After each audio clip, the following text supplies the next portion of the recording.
इरमदम मणिपुर असिदा नोंग मकांगदा अवाबकी तेंथा खोंजल तन निल्लबा मियोय कया अमसु लैरिबनी हौखिबा जून की तांग तरा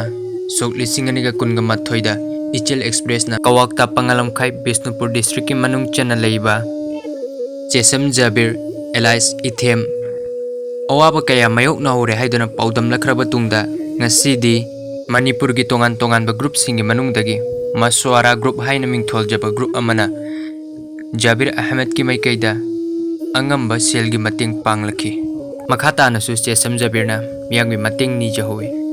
चेसम जाबिर की माइकैदगी वाफम खरा तामिनासी आइगी मिंग जाबिर कवे आइगी नुपीगी मिंग ना रोहानी कवे बिष्णुपुर डिस्ट्रिक्ट कोक्ता पांगलमखाई वानबर एतगिनी आइसे पोकपददी उई अदु मतुंगदा सही तरा मरी गुंबा सुरक्पगी सिदगी आइगी नुमिदांगदा नाइट ब्लाइंडनेस ओइनो उरक्तबने अदगी नुंथिंदा खरखा उरा लुम उरगा चलम्मे अदु मतुंगदगी सही मरी सुरे आइगी मिचु सु हितबसे आइसी मपान खरा थोए अदु इद्रगी ई ओइना थोकपदगी आई मिसि सु हितबने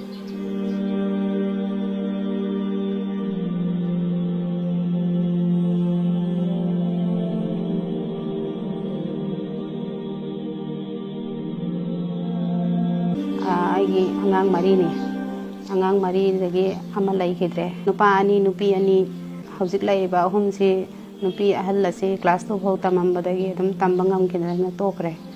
aduga nupi ai masu class 1 dagi adum tam khidre aduga nupa atomba sina karim phau tambangam dan lai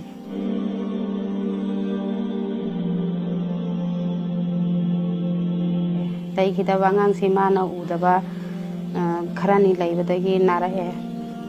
नारकपदगी आइगी लय पैसा पुथोगा लयेंग बंगमदबदगी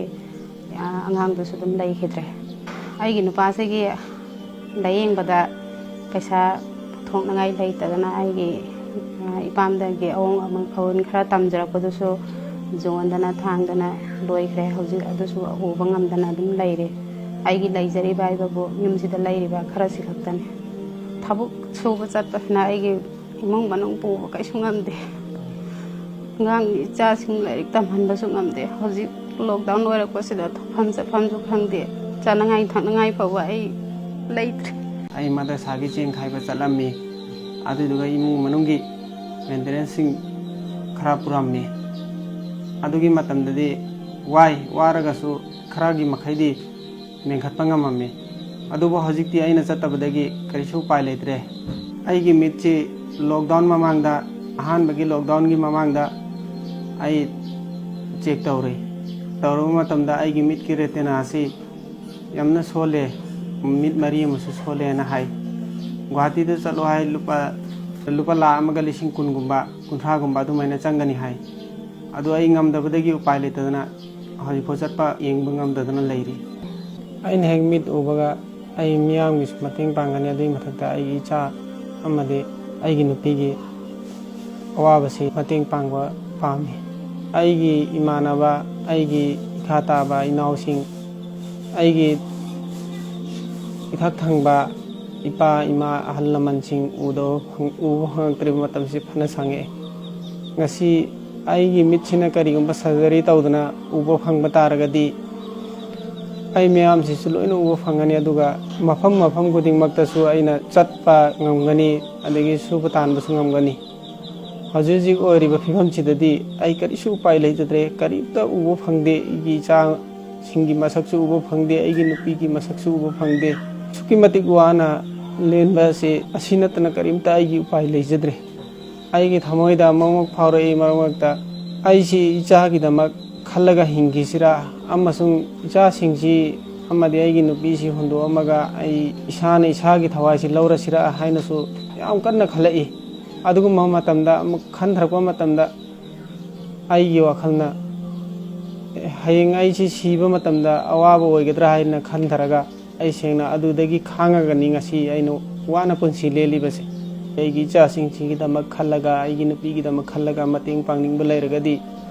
मियामना ख्वाइदि तोलबा आइगी मतेंग पांगबिरो हाइना हाइजरी पिकलिबा अंगांग अहुम असिगा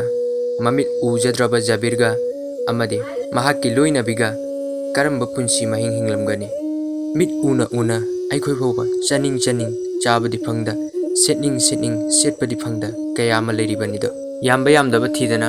Masora group na selgi mating oina lupa lising yankhai ga manga case oina chesam Jabir gi makhutta sinnabiramme makhata na su chesam Jabirna miyanggi mating ni jahui karigumba mating pangning balairabadi account number 90180260000663 IFSC PUNB 0 RRB MRB telephone number 7085849377 pijariba number asida miyamna mating tobirao asigi paudam khol Masora group ngasi gi oinadi Masora group ki maikadagi kaine thangni jare